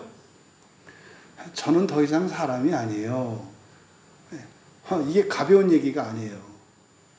그러니까 설교자가 사랑하는 성도 여러분 하는 순간 이분은 무엇에 대해서 설교하고 있어요? 이 세상과 사람에 대해서 설교하는. 앞으로 내가 할 설교는 뭐에 대한 설교다? 이 세상과 사람에 대한 이야기입니다 라는 거예요. 사랑하시는 여러분, 이렇게 시작하는 분은 무엇을 설교할 거다? 하나님 나라와 여러분이 신되는 것에 대해서 이야기할 거. 완전히 다르죠. 여러분, 그냥 괜히 아무것도 아닌 것 같고 제가 의미 부여하는 게 아니라 정말로 그런 의미고, 지금 요한은, 성경은 가장 근본적인 문제, 이 한계가 바로 이거라니까요. 이 세속성과 육체성의 한계예요. 그것을 요한은 사랑으로 나타내는 건데, 사람의 사랑을 받을 거냐, 하나님의 사랑을 받을 거냐. 사람의 사랑을 받으면 이 세상에 속해 있고 인간에 속해 있는데, 하나님의 사랑이, 하나님의 신적 사랑을 받으면 여러분이 신이 될 것이고 하나님 나라를 갈 거라고 말하는 거예요. 간단한 문제가 아니라고. 근데 이거를 성경에 사랑하는 자들아 이렇게 놨다고. 그러니까 이걸 흉내내서 사랑하는 성도 여러분, 여러분들은 내가 꼭 지옥에 데려가야 되겠어요, 이 말이거든요. 그러니까 이런 표현 하나만 제대로 그 의미를 알면 바뀌지 않겠습니까? 근데 왜 그렇다고요? 그걸 모른다고요. 하나님의 사랑이라고 하는 것은 사람을 신으로 바꾸려고 하는 것이 하나님의 사랑이지, 이렇게 어떤 교제, 이게 그 천주교 서방교회의 핵심이 교제거든요. 교제. 여러분, 이 코이노니아의 핵심은 뭐라 했어요? 존재의 연합이라니까요. 인격적으로 사귀는 게 중요한 게 아니라니까요. 그러니까 서방교회의 핵심이 이 교제예요. 교제. 여러분, 사랑한다는 것은 존재의 변화를 말하는 거지, 감정적인 좋은 감정을 주고받고 좋은 관계를 유지하는 거 아니다. 이게 지금 서방교회의 근본적인 오류입니다. 근데 문제는 우리 개신교가 그 전통을 따라가고 있어요. 사랑하길 뭘 사랑합니까? 사랑하려고 애쓰는 거지. 예, 그 사랑하는 건 맞아요. 근데 사람이 사람한테 사랑을 받은들 뭐요? 여러분, 빚만 생기는 거지. 안 그래요? 여러분, 누구한테 사랑받으면 어떻게 돼? 여러분, 올감이 태우는 거예요. 이제 수갑에 족쇄에 올감이 다 차가지고 막 이럴 수도 없고. 근데 그때 내가 그걸 왜 이렇게 해가지고, 그 뭐 인생 꼬이지. 근데 하나님의 사랑은 그런 게 아니라니까. 절대적인 거라니까. 절대적인 거라니까. 그래서 사랑하는 자들아, X, 이게 능동으로 하려면 사랑하시는 자들아 이래야 돼요. 근데 그대로 사랑받는 자들아, 그러면 1절에서 사랑하시는 게 아버지니까, 에? 아버지의 사랑을 받는 자들아 이렇게 되는 거잖아요. 이제 우리는 신의 자녀들이다. 이게 뭡니까? 이거를 너희들이 아직 요한 공동체의 교인들이 이걸 받아들이고 있지 않아. 다시 말해서 예수님을 믿고 살아가는 목표가 부활이 아니라고. 부활신앙이 아니라고. 그것을 앞에서 얘기해요. 그리고 우리가 무엇이 될 것인지는, 지금 우리말 성경에 장래에 어떻게 될지는 이렇게 번역되어 있잖아요. 장래라고. 이게 이제 미래 시제니까 이렇게 한 건데, 그대로 직역하면 우리가 무엇이 될 것인지는, 우리가 무엇이 될 것인지, 이게 뭡니까? 소망이죠. 미래에 이미 이루어진 것. 그런데 사실은 불확실하지 않죠. 확실하죠. 왜? 하나님이 미래에 이루어놓은 것이기 때문에. 하지만 시간적으로는 나타나지 않았죠. 하지만 현재 우리 눈앞에 있는 것보다 더 확실하죠. 소망에 대한 이야기예요. 우리가 무엇이 될 것인지는 아직 나타나지 않았다. 소망이에요. 소망. 만일 그가 나타나시면, 만일 가정법이에요. 만일 그가 나타나시면 우리가 그와 같이 될 것임을 이미 알고 있다. 그래서 그 밑줄 치시고 이때 그는 신의 자녀예요. 그러니까 이때 그는 다른 사람이 아니라 누구예요? 나라고요. 나. 바로 앞에서 뭐라 했습니까? 우리는 장래에 어떻게 될지 아직 나타나지 않았으니 우리는 아직 신의 자녀가 아니다 이 말이에요. 신의 자녀가 된 본 모습을 모른다 이 말이에요. 그런데 만일 그가 나타나시면 우리가 그와 같을 줄 할 때 이 그라고 하는 것은 뭐예요? 신의 자녀를 말하는 거예요. 신의 자녀와 같이 될 것임을 알고 있다 이렇게 되는 거예요. 알고 있다. 왜냐하면 아는 것은과 그의 그 사이에 왜냐하면이라는 접속사 생략되어 있어요. 왜냐하면 그의 참모습 그대로 볼 것이기 때문이니 왜냐하면 우리가 그분 그대로 눈으로 보게 될 것이기 때문이다. 이때 그분은 누구겠어요? 하나님이죠. 왜냐하면 우리가 그분을 그때 다시 말해서 예수 그리스도를 우리가 두 눈으로 보게 될 걸 말하는 거죠. 그러니까 지금 2절에 상반절 사랑받는 자들아 이제 우리는 신의 자녀들이다. 다시 한번 상기시키는 거예요. 너희들은 사랑과 신이라고 하는 두 가지 정체성을 갖고 있다. 두 번째 문단 그리고 우리가 무엇이 될 것인지 아직 나타나지 않았다. 아니다. 인간 그냥 똑같은 사람으로 보인다. 세 번째, 만일 그가 나타나시게 되면 우리가 그와 같이 될 것임을 이미 알고 있다. 이때 여기서 그라고 하는 것은 뭐라 했어요? 신의 자녀라고 그랬어요. 신의 자녀. 그러면 그가 나타나시게 되면 할 때 앞에 그는 누구겠어요? 예수 그리스도를 의미하고 그리고 뒤에 우리도 그와 같이 할 때 이 그라고 하는 것은 뭐예요? 우리 자신을 나타낸다 그랬어요. 그러니까 예수님처럼 우리도 된다고 얘기를 한 거예요. 왜? 왜냐하면 맨 끝에 우리가 그분 그대로 눈으로 보게 될 것이기 때문이다. 이건 뭡니까? 이건 재림에 대한 약속이 있잖아요. 사도행전 1장 11절에서 예수님이 하늘로 올라가실 때 천사들이 얘기했잖아요. 다시 올 거라고. 또 요한복음 14장에서 1절, 2절, 3절에서 예수님이 재림에 대한 약속을 했잖아요. 내가 지금 하늘로 가는 것은 너희들 집을 마련하려고 가는 거지 내가 그냥 떠나가는 거 아니야. 그리고 그게 다 마련이 되면 뭐한다? 오실 거라고 약속을 했잖아요. 그 약속을 지금 여기서 말씀하는 거예요. 그럼 여러분 어떻게 우리가 알고 있어요? 이게 사실 앞에 나온 성령의 기름 부음 때문에 그래요. 여러분들이 성령이 여러분 안에 거하시잖아요. 성령께서 우리에게 진리를 가르쳐 주시잖아요. 계속해서 기름을 부어주시잖아요. 기름 부어준다는 게 성경의 뜻을 아는 거예요. 성경 진리를 믿게 되고 깨달아지는 거예요. 이게 기름 붓는 거라고요. 바로 그것 때문에 우리가 이미 알고 있다 말한 거죠. 2절을 쭉 사역한 걸 불러드리면 사랑받는 자들아 이제 우리는 신의 자녀들이다. 그리고 우리가 무엇이 될 것인지는 그때 무엇이 될 것인지는 이게 신의 자녀잖아요. 아직 나타나지는 않았다. 만일 그가 나타나시게 되면 신의 자녀잖아요. 1차적으로는 예수 그리스도시죠. 우리가 그와 같이 될 것임을 이미 알고 있다. 신의 자녀가 된다는 거예요. 왜냐하면 우리가 그분 그대로 눈으로 보게 될 것이기 때문이다. 그러니까요. 그때 뭐 한다는 거예요? 예수님이나 여러분이나 뭐 한다? 똑같이 된다. 마태복음 17장에서 변화산상에서 나타났잖아요. 예수님이나 모세나 엘리야나 어땠어요? 똑같았죠. 똑같았잖아요. 그 얘기를 하는 거예요. 그 얘기. 하지만 그 증거 바로 예수 그리스도는 우리의 모범이시라니까요. 성경에 기록된 하나님에 관한 모든 지식들은 곧 우리에 관한 거라니까요. 전에 말씀드렸잖아요.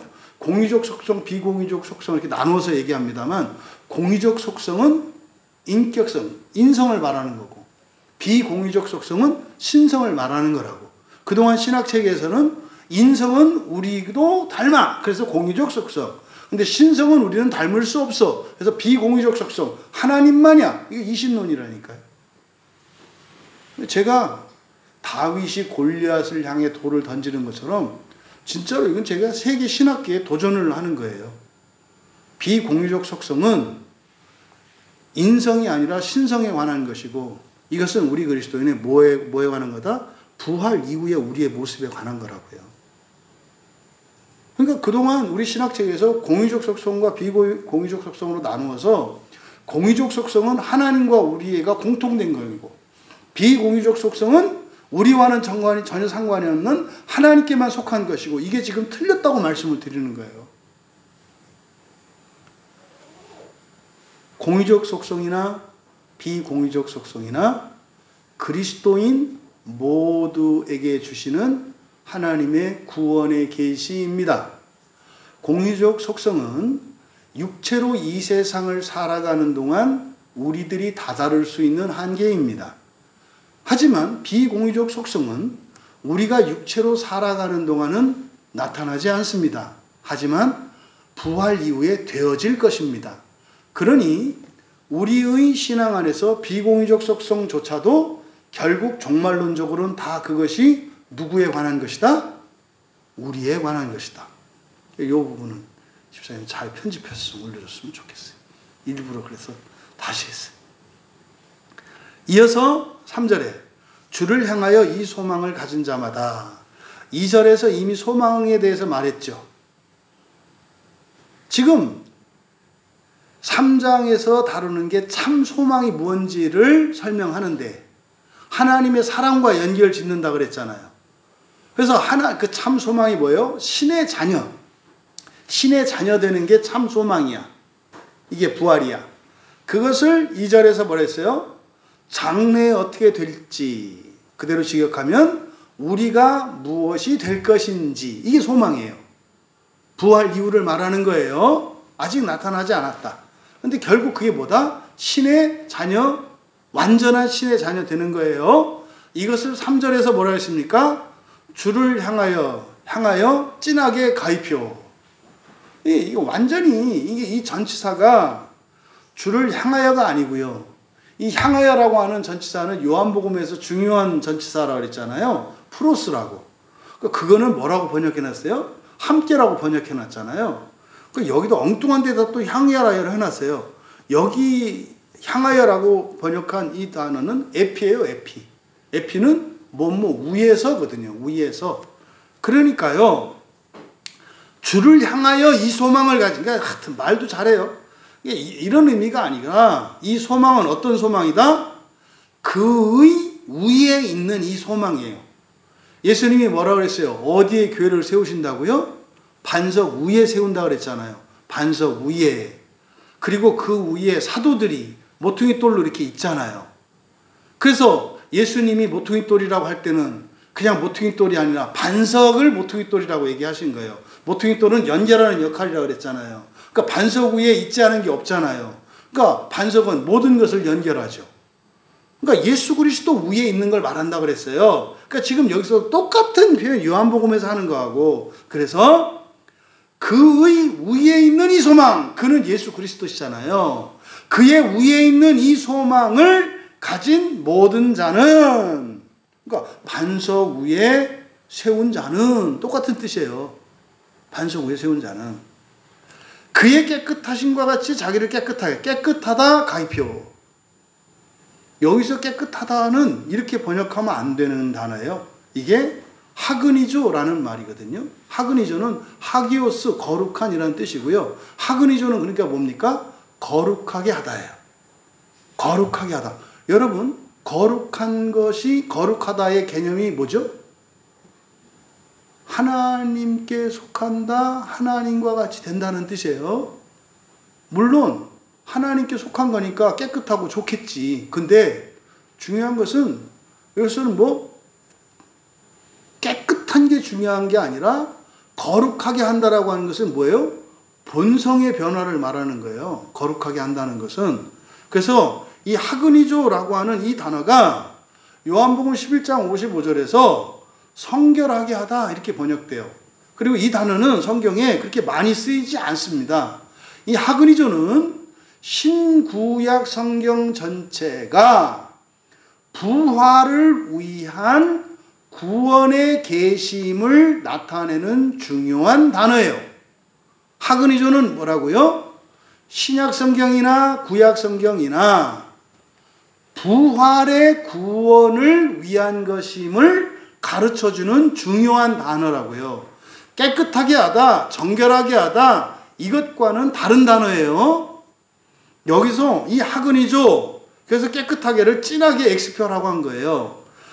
이것은 성결하게 하다 또는 거룩하게 하다. 그래서 거룩하게 하다라고 하는 게 맞아요. 그럼 이 단어가요, 사도행전 21장에 24절과 26절에 이 단어가 사용되는데, 구약의 제사와 구약의 율법이 바로 거룩하게 한다고 말해요. 그러니까 구약의 율법으로 부활할 수 있어요, 없어요? 있다고 말한다고요. 그러니까 구약의 유대인들은 첫째 부활할 수 있어요, 없어요? 있다니까요.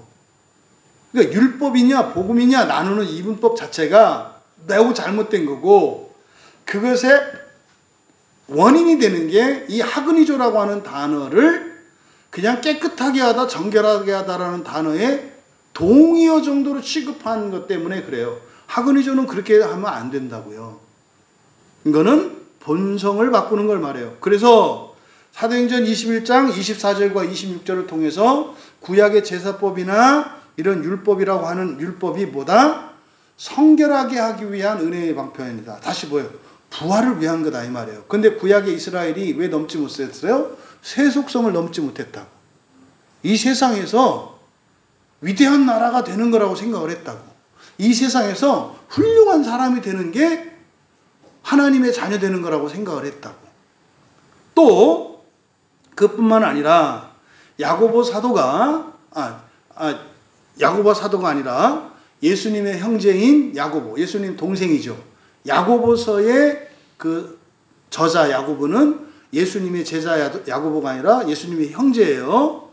야고보 4장 8절에 하나님을 가까이 하고 손을 깨끗이 하고 마음을 성결케 해야 한다 그래요. 뭐를 성결케 한다고요? 마음. 그러니까 이 세상을 살아갈 때 우리가 거룩하게 될 수 있고 거룩하게 해야 되는 것은 뭐다? 마음이라고 말한다고요. 언행과 이런 게 아니라 훌륭한 일, 봉사, 구제 이런 게 아니라 우리가 이 세상 육체로 살아가는 동안 거룩하게 해야 되는 것은 뭐다? 우리의 마음이라고 말한다니까요.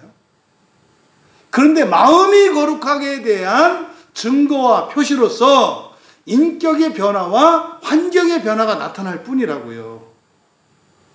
마음이 거룩하게 되지 않은 전도, 선교, 구제, 친절 아무 소용 없어요. 전부 그냥 육체에 속한 것이고 세속적인 것에 불과해요. 그래서요, 마음 기경을 하지 않아. 제가 아는 한은 지옥을 피할 수가 없어요. 지옥을 피할 수가 없다고. 제 얘기가 아니에요. 야고보서 4장 8절의 말씀이라고요. 또 베드로전서 1장 22절에서 베드로 사도는 생명을 성결케 해야 한다 그래요. 여러분, 여기서 생명을 성결케 한다. 목숨이에요. 목숨을 뭘로 바꿔야 돼요? 생명으로 바꿔야 돼요. 육체의 목숨을 하나님의 생명, 조회, 푸시케를 조회로 바꿔야 한다고요. 어떻게? 진리의 순종함으로. 그러니까 이 하그니조, 깨끗게 하다, 이거는 간단한 단어가 아니에요. 지금 3절에서 착하게 살아라, 율법 이런 얘기가 아니라 뭐 하라는 거예요? 신의 자녀가 되기 위해서 살아가라고 말하는 거예요. 그래서 3절을 그대로 직역하면, 그리고 그의 위에 있는 이 소망을 가진 모든 자는, 뭔 말인지 아시겠죠? 완전한 하나님 자녀 되는 거예요. 그가 거룩한 대로. 왜 거룩하다고 했어요? 신의 자녀니까. 자신을 거룩하게 한다. 깨끗하게 하다가 아니에요. 거룩하게 한다라니까요. 여러분이 인간적으로, 인격적으로, 종교적으로 더 이렇게 좀 뭐 성경을 많이 읽고 기도를 하고 헌금하고 봉사활동하고 꿈 깨세요. 그런 거 아니라니까요. 저는 우리 광야교회 오시는 모든 교인들이 반드시 꼭 첫 번째로 힘주어 하기를 바라는 게 마음 기경이에요. 왜? 지옥 보내면 안 되니까. 이게 지금 요한 사도께서 그때 당시에 교인들이 어쨌다는 거예요? 안 하더라는 거예요. 베드로 사도가 어떻더라는 거예요? 안 하더라는 거예요. 야고보가 뭐라고 했어요? 안 하더라는 거예요. 다 뭐 하더라? 육체의 일과 사람의 일에 매여서 벗어나지 못하더라. 왜 지금 한국교회 교회 목사님들이 신학 가지고 서로 싸우고 미워해요? 이 육체성에서 벗어나지 못하기 때문에 그래요. 마음을 거룩하게 하지 않아요. 그 얘기는 뭡니까? 본인이 신의 자녀인 것을 알지 못한대. 여러분, 신의 자녀인 걸 우리가 알 수 있나요? 어떻게 알아요? 믿음으로 아는 거예요. 하나님의 계시가 그러니까 믿음으로 아는 거지 이해해서 아는 게 아니에요. 그러면 어떤 일이 일어나요? 진리로 성령께서 우리를 거룩하게 하셔. 그러면 우리가 신의 자녀구나. 내가 신의 자녀구나.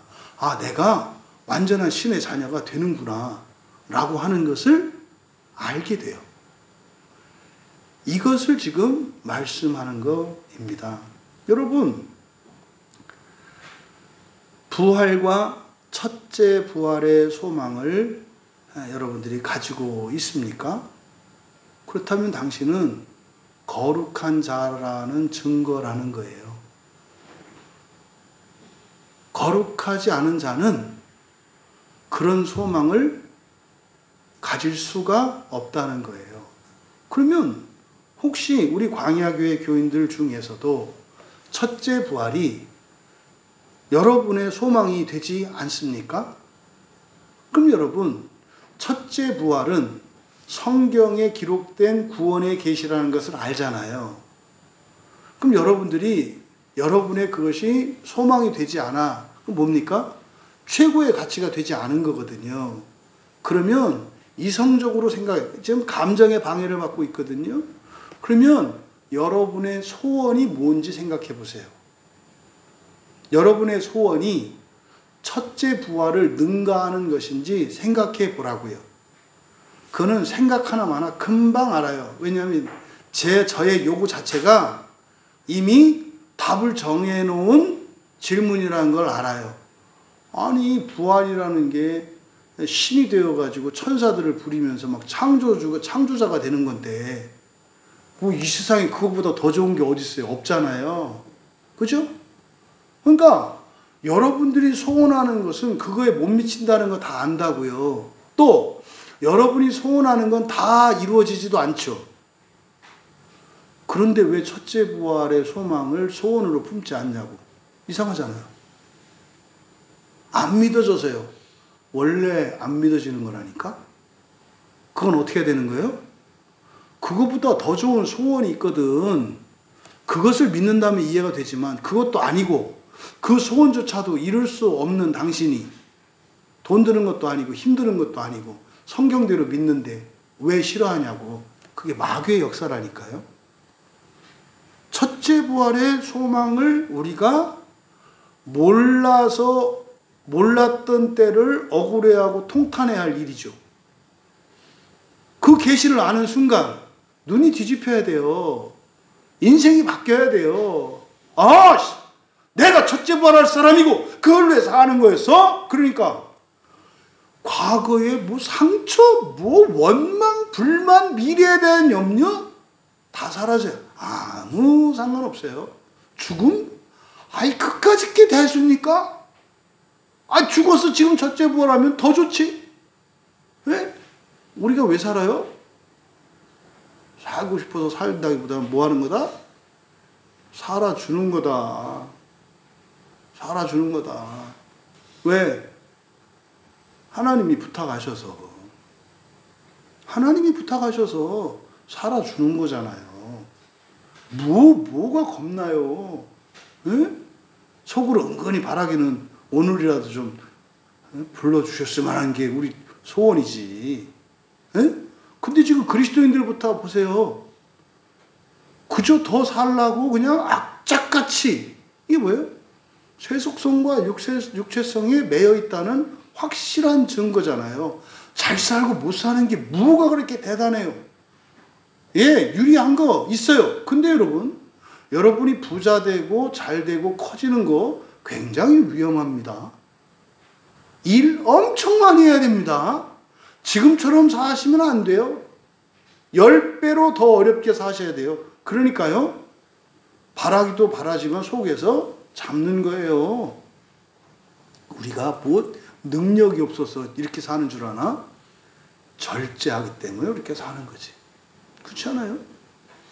여러분, 이거 절대 말장난이거나 허세가 아니에요. 그러니까 부활의 진리를 알지 못하면 그렇게 되는 겁니다. 여러분, 거룩한 자는 자신을 거룩하게 하는 것이 정상이래요. 그런데 우리가 바라는 소원이 그리스도 위에 있는 소망보다 크기 때문에 거룩하게 살기를 싫어하고 게을리하는 거예요. 그러니까 이거는 여러분들이 지성을 활용하셔서 이걸 여러분들이 지성적으로 극복해야 될 문제지, 감정에 매여 있는 것이, 감정으로부터 여러분들이 자유로우셔야 돼요. 결국 이 세속성과 육체성이 바로 뭡니까? 부활의 소망을 따라 거룩한 자로서 거룩하게 하며 살아가지 못하게 하는 원인이라는 거예요.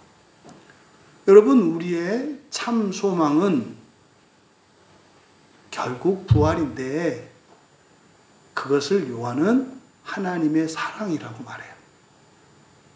우리의 소망은 하나님의 사랑에 있어요. 하나님의 사랑이 우리의 소망을 만들어내시는 거예요. 그래서 우리가 믿어야 할 것은 하나님의 사랑입니다. 하나님의 사랑을 믿으셔야 해요.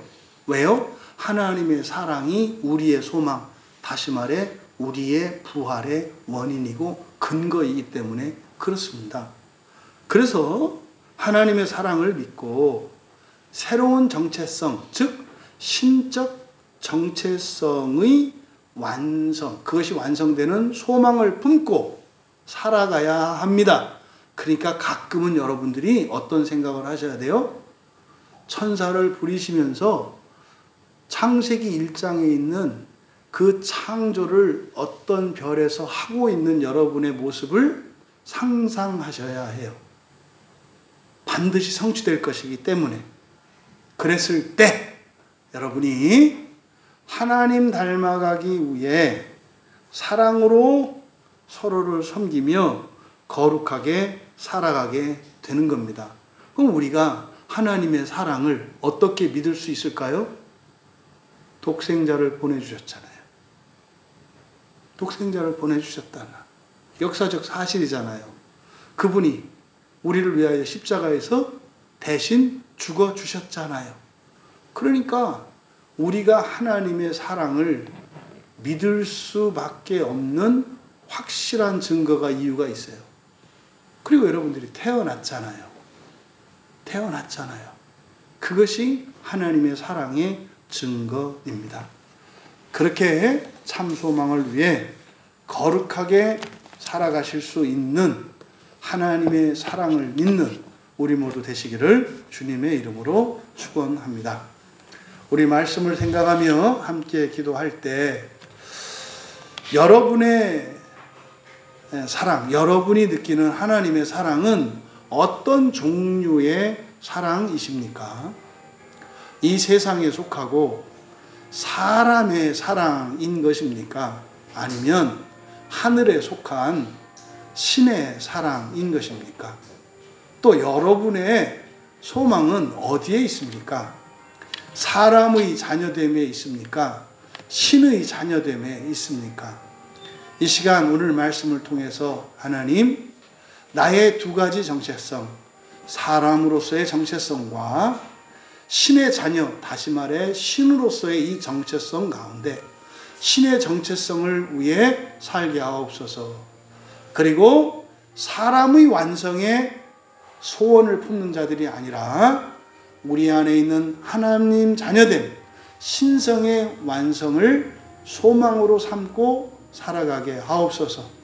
그래서 거룩하게 살아가는 그것이 우리의 기쁨이 되고 감사가 되게 하옵소서.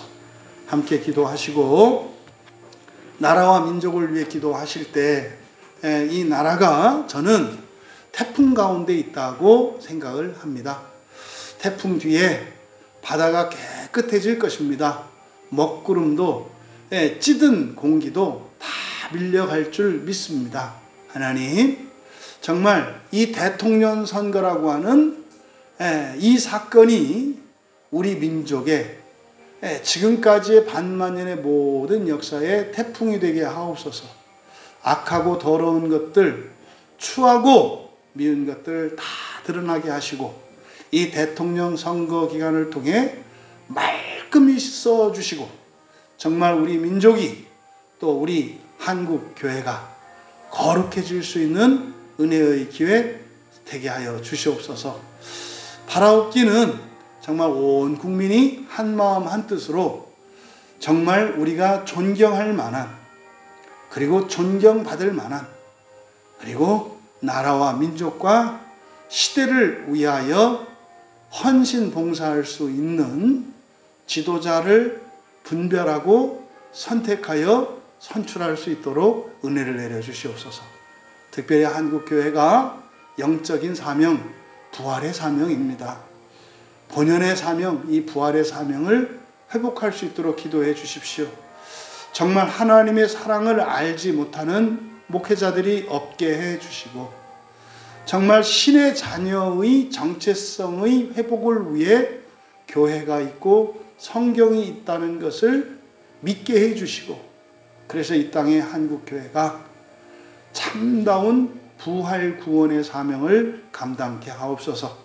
우리 광야교회를 위해서 기도할 때 우리 광야교회에 속한 교인들 마지막 한 사람까지 첫째 부활의 소망으로 거룩하게 사는 것을 기뻐하게 하옵소서. 그것이 개인적인 것이 아니라 가족과 가문과 나라와 민족과 온 인류를 첫째 부활로 이끄는 거룩한 사명의 삶에 동참하게 하옵소서. 함께 기도하시고 개인적으로 돌아가면 되겠습니다.